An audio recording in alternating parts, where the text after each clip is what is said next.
So you got Ron Guidry, Louisiana Lightning. You got Daniel Cormier, the two-division UFC champion. But now Dustin Poirier, on the strength of a UFC interim lightweight title, has a key to the city of Lafayette, and he will try to add to his significant legacy in this spot here tonight.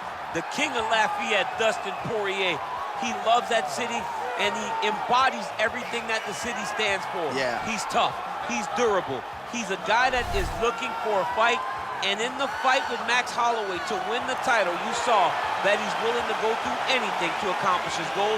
A truly special athlete is Dustin Poirier. And it's amazing to think where he was after that knockout loss to Michael Johnson in a main event in Hidalgo, Texas in 2016.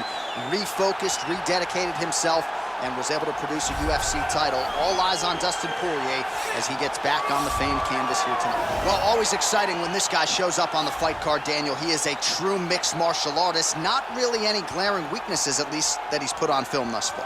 He's the new breed of fighter. Those kids that start doing everything at 6 years old. They start wrestling, they start doing jiu-jitsu, they start to box. He's one of those guys that has every one of those skills, and he does them all at an A+ level. He's got tremendous cardio. He is the type of fighter that in a few years will just litter the UFC roster across the board. And oftentimes his opponents will say he doesn't really do anything special, but he does everything at a plus level, and he believes he'll have a lot of advantages in this matchup tonight. Our tale of the tape for this welterweight championship fight. So a more than 5-year gap between these two fighters when it comes to the age. Some differences in height and reach as well. Now for the official introductions, here's Bruce Buffer. Ladies and gentlemen, this is the main event of the evening. When the action begins, our referee in charge of the Octagon, Yves Levine.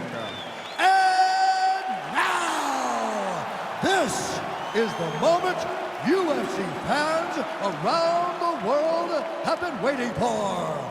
Live from the MGM Grand Garden Arena in Las Vegas, it's time! 5 rounds for the undisputed UFC welterweight championship of the world. Introducing first, fighting out of the blue corner. This man is a boxer holding a professional record of 29 wins, 7 losses, and 1 no contest. He stands 5 feet 9 inches tall, weighing in at 155 pounds. Fighting out of Coconut Creek, Florida, USA, presenting the challenger, Dustin the Diamond Poirier.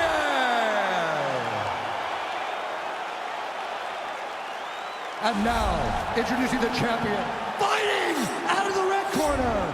This man is a mixed martial artist, holding a professional record of 12 wins, no losses. He stands 6 feet 2 inches tall, weighing in at 185 pounds. Fighting out of Stockholm, Sweden, ladies and gentlemen, presenting the reigning, defending UFC welterweight champion of the world, Khamzat Chimaev.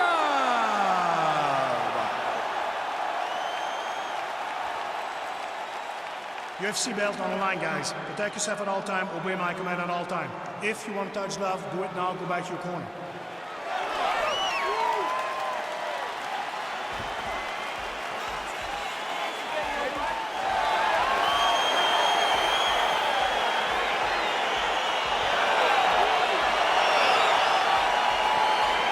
All right, so here we go with the start of round 1. I can tell how excited you are for this matchup. Seems to be a striking advantage on one side, but maybe. This is a big-time fight. It feels like a big moment for both of these guys' careers. Who is going to be able to implement their game plan the best in this matchup between these two big-time athletes? Oh, collar tie. Useful. Lead right hand. Well, this is exactly what he needed to get a takedown and secure the position. Oh, nice hip toss as he takes him down. Now we'll see what he can do with it. Right into side control.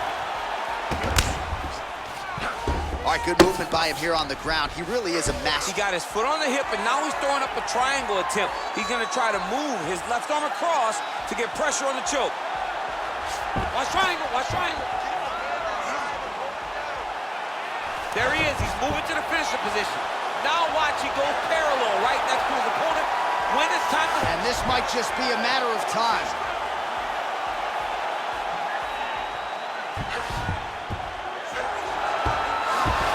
Wow. Side control now, and certainly I would think more offensive options for the bottom fighter than in the half guard. Absolutely more offensive options, because now you can just start to get away. You can just go to a wrestling stand-up. Get to your knees, post your hands, don't allow him to get his hooks in, right? Really be aware of the hooks. But get to your hands, stand up, fight the hands, break away and escape.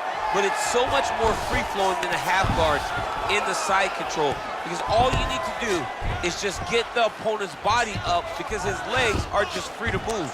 His legs are not controlling anything. His legs are just free, so you have more freedom to use yours. All right, so pretty good damage here with the ground and pound. Nothing superficial about these strikes. They are intending to harm. Oh yeah, he's landing very accurately, and he's landing to get damage off. Well, these are some excellent ground and pound strikes here, DC. There's an efficiency with which he operates in these situations. He knows exactly when to throw, exactly when to hold, and it's allowing him to really control the grappling aspect of the fight. There's a song there, right? Know when to hold him. Know when to hold him, yep, absolutely.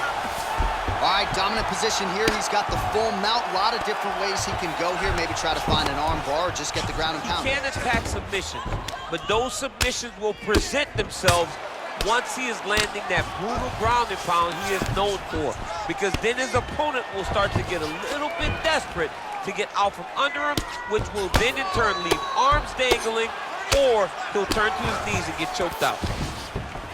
All right, so good ground and pound by him here, certainly staying busy, and not just busy, but effective. You can just throw punches to keep the referee off of you. This guy is throwing punches to be effective, to throw damaging strikes. He's doing a fantastic job. Second round, straight ahead. All right, let's get you some pictures from that previous round, DC. A lot of good work with the ground and pound strike. Yeah, he was able to control posture, get himself postured up, land big ground and pound as he ended the round. What a great finish to a fantastic round. Take a seat. Deep breath. Relax. Take a drink of water and listen. All right. I want you to set those kicks. All right, here we go with our next round. And DC, you've spoken a lot about ground and pound skills and how it's a little bit of a lost art in modern-day mixed martial arts. Certainly not for this anymore. No, and he does it the old school way, right? Yeah. Nowadays, you push a guy to the side of the octagon, they use it as a barrier to get up. Right. Not with this guy. He stuffs your head in the corner, he gains his posture, and he just starts dropping hammers until eventually you're gonna turn to your knees, he'll take you down, he'll choke you, or he'll just put you back down. It's crazy to watch him dictate his opponent's actions with his power from this position. Not many guys can generate that type of power. You gotta go back to guys like Mark Munoz. They used to call him the Filipino smashing machine, because he was so good with his ground and pound, and this guy shows that same exact type of play. Big, powerful punch lands. Now we get back to range. Nice job by Dustin Poirier there. Sticks the target and then moves his head off the center line to avoid the comeback shot. Head off the center line, and watch him the counter with that beautiful straight left that he throws over and over. Elbow deep, takes him for a ride. What a high-impact takedown that was. Working off of his back here. Looks like he may try to hip escape. Now he's going to try to attack Kimura here.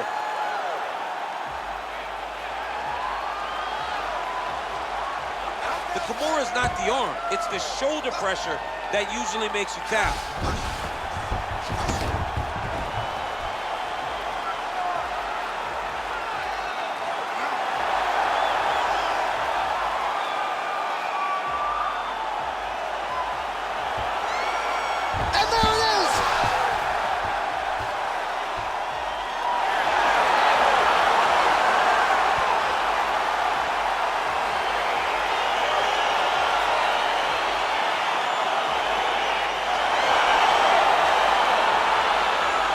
Take a look back at the replay as he gets it done by submission tonight, champ. He does a great job of staying patient. He doesn't rush or panic. You are never safe when you're fighting this guy. You're in a lot of trouble. You're in a lot of trouble the entire time when you're this good in the submission.